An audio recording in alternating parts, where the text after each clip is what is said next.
Senator Bato, hindi ka bato ngayong araw na ito. So babalik na naman ba tayo sa bulak o marshmallow? Nilamon ka ng buo ng isang bully na si Jinggoy na convicted. Naririnig at nakikita kayo ng taong bayan. Hindi kayo makakatakas lahat. At ngayon, Senator Jinggoy, kinontempt niyo si Morales, siguraduhin mo lang na hindi siya lalasunin dyan sa loob.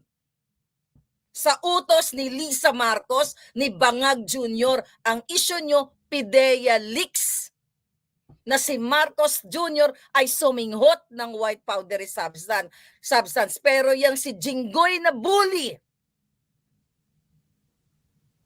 na ayon, well, nga palangga, tinarantado nyo ang taong bayan. Sayang ang pinapalamon sa inyo ng taong bayan, lumabas ang mga sungay nyong lahat. Wala kayong kwenta, kaya dapat mawala na yung Senado na yan. Dapat wala ng gobyerno ang Pilipinas. Dahil sayang ang pera ng taong bayan sa mga katulad ninyong ubod ng sama. Matinalbogan nyo si Satanas, lalo ka na, Jinggoy. At ikaw, Senator Bato, nagpalamon ka ng buo.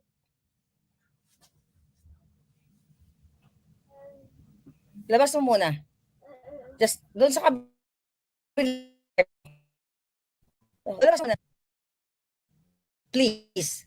Please, ilabas mo. Mga kababayan. Sabi lang kwarto muna kayo. Okay. Nakakagigil. Ngayon, mga palangga.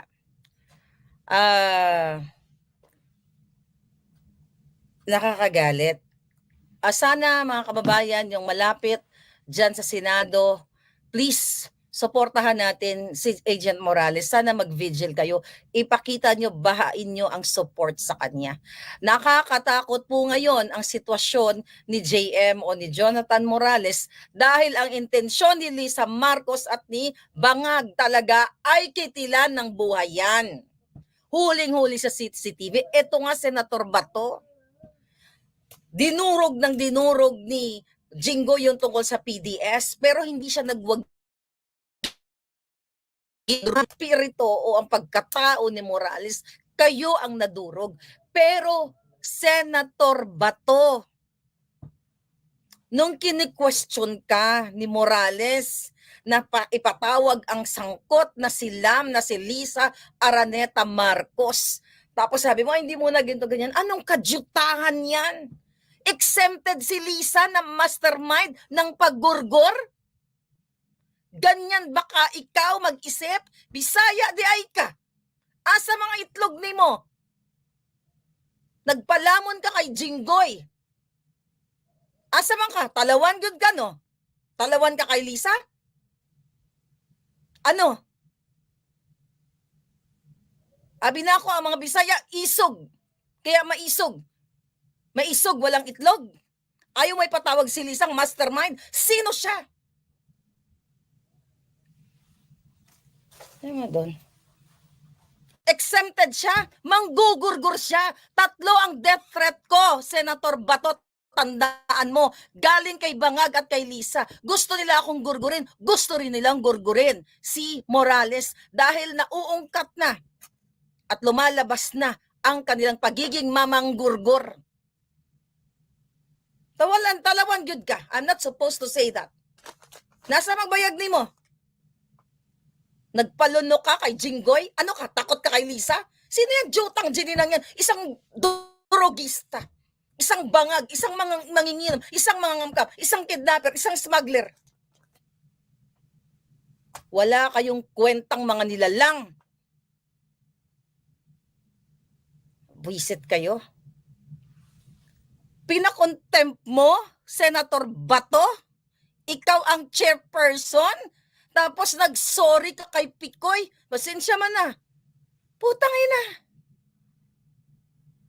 Anong klase kayong mga senador? Mga kababayan, I don't know kung napapanood ako ng mga men and women in uniform. Kita nyo yung kababuyan ni Jinggoy Estrada? Ha? Na binibisita ng 2 aktor na lalaki nung ikaw ay nakakulong sa Camp Crame, ayon sa aking source. Kaya Jinggay daw ang tawag sa'yo. Anyway, irrelevant. But, yung pagbuli kay Agent Morales dun sa PDS, yun ay maliwanag na may basbas ni Lisa Araneta Marcos. Yung pagdrama ni James Kumarda, kunyari, Your Honor, nag-iyak-iyak mo din. Your Honor, magditestigo po ako, mag-ano po ako, kailangan iklaro ko na yung sarili ko, nagkasakit na po ako. Tangay na. Mga julul. Senator Bato, naniniwala ka kay Kumar? Arte-artistahan? Sangkot din si Kumar at si Lisa sa pangdurukot sa mga bata sa Turkey. Naka-report yan sa UN. Antay-antayin nyo lang. Ngayawa kayo. Arte-arte, kunyari nasa ospital, nagpapaniwala kayo. No, sabi mo kay Senator Bato, sabi ni Senator Bato, makonsensya man ko. Jolol! Konsensya ka, ginagamitan ka ng acting 101? Nagsori-sori ka kay Picoy? Nilamon ka ni Jinggoy? Tangay na, dapat wala na yung Senate na yan. Pati Congress, wala nang gobyerno ang Pilipinas. Sayang ang mga taxes, ang mga remittance ng OFW na nilalamon yung mga yawa mo. Masahol pa kayo sa Jijimonyo. Tandaan nyo yan. Mga jutang ginimis kayo. Natakot ka, Senator Bato? Takot ka kay Lisa? Ayaw mo, bakit si Kumar ipinatawag mo? Bakit si Lisa hindi pwedeng ipatawag? Sino yung hinayupak na yan? Sino yan, Bato? Sino yan? Sangkot sa kidnapping, sangkot sa smuggling, protektado mo? Bato, poprotektahan mo si Lisang, sangkot sa kidnapping, sangkot sa lahat ng mga kahayupan sa Pilipinas? Sa panggigipit, anong klase kang Bisaya dong? Dudurugin kayo ng taong bayan. I'm telling you. You don't deserve to be in the Senate. Kung ganyan ka lang naman na binababoy ka ni Escudero, ni Jinggoy, nang ikaw ang chairperson, bilib na sana ako sa'yo. Pero nagpalamon ka sa kanilang pambubuli, then you failed us. Pumayag ka na i-contempt si Morales? O, bakit? Sige, tatanungin ko ulit, bakit? Takot ka o sige na lang, duwag ka? Siguraduhin mo ninyo na hindi ipapalaso ni Lisa si Morales dahil mismo binanggit yan ng Picoy na pwede siyang mag-atakihin na lang sa puso. Subukan nyo ang taong bayan at nang makita ninyong hinayupak kayong lahat. Kababayan, you decide. Nakakagalit, nakakagigil, lumalamon tong mga hayop na to. Ang sweldo ninyo, mga OFW, taxpayers lahat kayo, ine-enjoy ng mga demonyong ito. Dapat wala ng batas ang Pilipinas, dapat nga wala ng gobyerno ang Pilipinas kasi wala namang saysay ang gobyerno. Ang PDEA, kasabwat ni Lisang manggugurgur ng mga tauhan nila, pagtatanggalin, ifo-float lahat. Bangag ang gobyerno nyo. Bakit ginaganon ni Jinggoy si Morales? Kasi yan ay utos ni Lisa. I-contempt si Morales.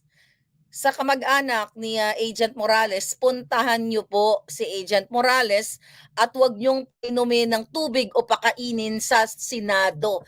Bigyan nyo siya, huwag nyong ipadaan sa security o kahit kanino. I-hands-on, i-endorse ninyo ang tubig, ang pagkain direkta sa kanya. Kasi nakita nyo naman sa CCTV na pwede siyang magka-heart attack through paggurgur o lagay ng venom sa kanyang venom ni Lisa sa kanyang tubig o pagkain.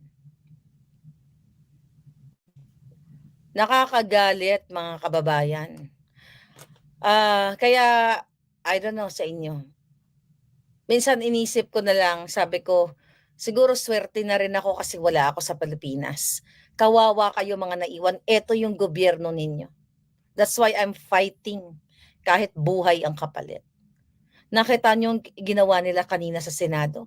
PDS ng PDS. Tapos anong sasabihin ni Jinggoy? Oh, nagsisinungaling si Morales. Oh, ganyan i-contempt ko na. Yung baka ng inang tong binabae. Binabae ka, Jinggoy. Wala kang bayag. Isa kang binabae. Kaya ka may 2 boylet na bumibisita sa'yo sa Camp Crame. Walang masama kung binabae ka. Kaya ganyan ka mambuli? Ha? Sino? Oh, bigyan ko ng pangalan. Oh, yung sige, total bulihan ang gusto mo eh.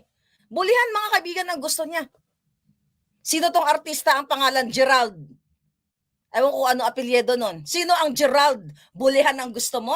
I'm not supposed to say this. Taga San Juan ang nagtip sa akin. Sinong artista na Gerald ang sinutsuk-tsak mo daw? Di umano. Bulihan? Sige, bulihan tayo. Total yan ang gusto mo eh. Sinong artistang Gerald ang chinutsuk-tsak chenis mo? At sino ang nurse sa LA ang dinadalaw mo dito na lalaking chinutsuk-tsak chenis mo according to your friend from San Juan? Gerald or Gerard sounds like. I don't know kung anong apelyido. PDS ni Morales. Ang intensyon nyo bulihin ang isang Morales na may death threat galing sa Malacanang. Walang hiya kayo. Napaka-jijimonyo nyo imbes na protektahan nyo ang Pilipino. Bulihin nyo pa. Senator Bato, kasama ka dito. Wala kang pakialam. Hindi mo siniseryoso yung video. Sinabi mo, oo, nakita ko. Kumbaga, ina-acknowledge mo na totoo yung video. Pero wala kang ginawa. Hindi mo nga binigyan ng proteksyon si Morales. Anytime pwedeng gorgorin, ibangag. Ganyan na lang ba, Pilipino? Imagine mo, nakita na ng sambayan ng Pilipino na gustong gorgorin at i-bribe si Morales, pero nag-stand siya, tumayo siya, hindi siya pumayag. Walang ginawa ang gobyerno. Ano nga gagawin? Si Bangag ang nagpapatakbo. Ikaw, Senator Bato, sa iyo na lang kami umaasa na itama mo ang mga ginagawang kababuyan nitong mga kasama mo. Di nagpalamon ka ng buo. So pinakita mong mahina ka.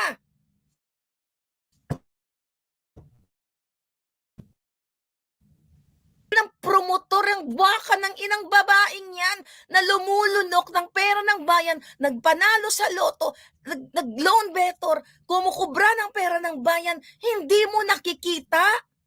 Dahil pare-pareho kayo nakikinabang, ayaw mo siyang ipatawag, siya ang mastermind ng gugurgor.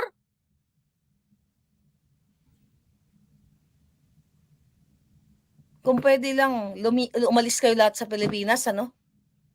Pero mga kababayan, celebrate na yan sila sa concert, sabi ni PJ.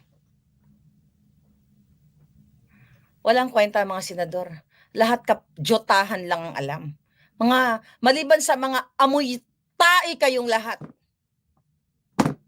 Ang mga puso nyo, itim. 10 ng pamilya nyong lumalamon sa kaba ng bayan. Wala kayong kwentang mga nilalang. Walang aasahan ang bayan sa inyo. Mga ginayupak kayong lahat. Kung may magic wand lang ako effective, tunaw na kayong lahat. Wala, mga traidor, mga taksil sa bayan. Senator Bato, pumayag, si Picoy ka-contempt dahil sinungaling. Pero si Morales, bakit, Senator Bato? Takot ka? Talawan gyud ka? Tanggapin mo ang hagupit ng taong bayan. Mga kababayan, I hope suportahan nyo na dyan sa Senado si Morales. Sa pamilya niya, kung naririnig nyo ako, please puntahan nyo siya. Bantayan nyo ng 24/7 dahil pwedeng ipagurgor ni Lisa Marcos o ni Lam si Morales dahil nalulubog na sila sa Komonoy dito sa issue ng pagpupulburon ni Marcos Jr. na Addictus Benedictus. Wala nang kung sinoy-noy noon ay ginalit nyo, mas masahol ng times 1 million itong Marcos Bangag President o administration na ito.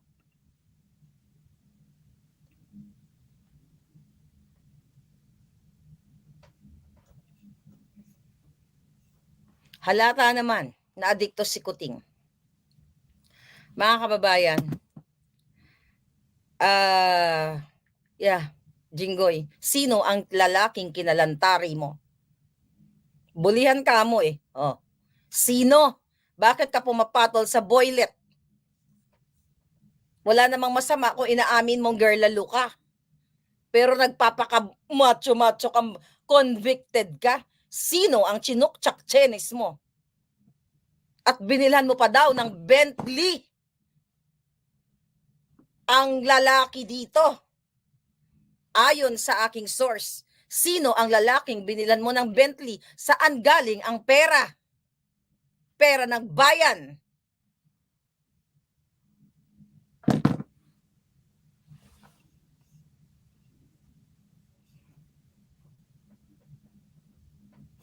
Ngayon, mga kababayan, saan pupulutin si Senator Bato? Ayaw may ipatawag si Lisa. Naawa ka kay Kumar. Naawa ka sa mga kriminal. O baka may picture ka rin kay James Kumar. The reason why kinontempt nyo si Morales kasi ayaw nyo nang makita ng taong bayan na si Marcos Jr. at si Lisa ay kasabwat, nag-conspire sila. Para nga, maliban sa PIDEA, napatunayan na yung PIDEA leaks eh. Pero ang pinakamahalaga yung pagkasangkot ni Lisa at ni Kumar sa death threat. Yung kay Ochoa, Senator Bato. You failed. Sinabi ni Ochoa, hindi ko kilala. Tinanong mo ba? Kinross-exam mo ba, Senator Bato? Si Morales o Morales? Ang sinasabi ni Ochoa, hindi ka daw niya kilala. Ano yung sinasabi mo? You failed. Anong? My God. Bakit ang hina ng mga ulo niyo lahat? Nalasing na ba kayo lahat sa pulburon? Alam mo, Senator Bato, pinipigil ko yung sarili ko, no?